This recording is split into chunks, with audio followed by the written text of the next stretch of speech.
Hey guys, it's Dr. Hub. Today we'll look at twining. So we'll have the rough diagrams and seeing what they stand for.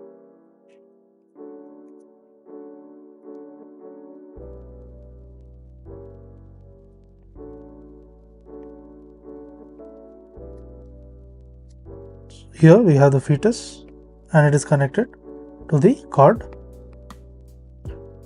So what is this? This refers to the diamniotic,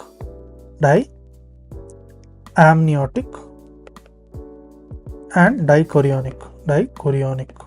So diamniotic and dichorionic is separated. So in a similar case where there is fused, so the next scenario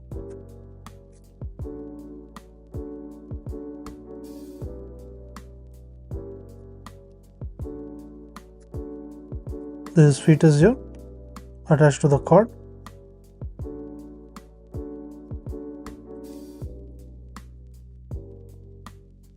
So this is a case of the diamniotic and fused. So this is diamniotic and dichorionic, that is fused.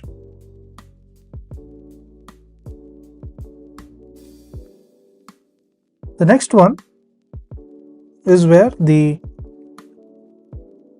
is monochorionic.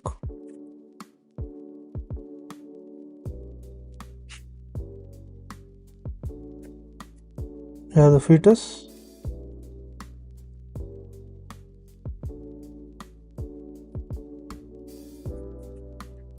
So this is referred to as the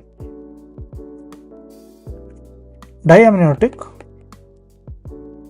and it is monochorionic.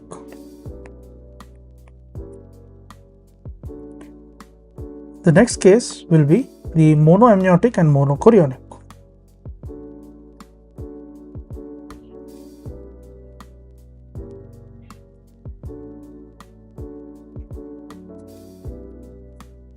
So there is the fetus here. So this is monoamniotic. As we see, there is no barrier. Monoamniotic as well as monochorionic.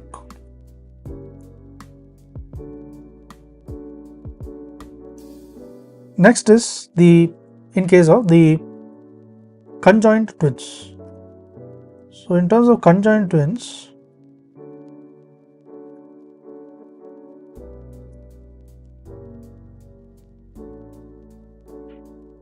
so why does the conjoined twins occur?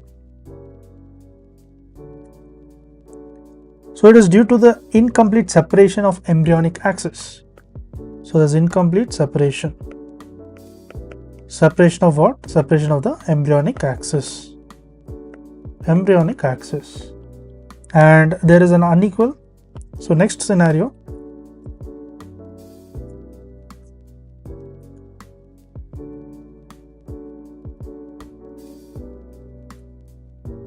So we'll have two fetuses, one is big and one is disfigured.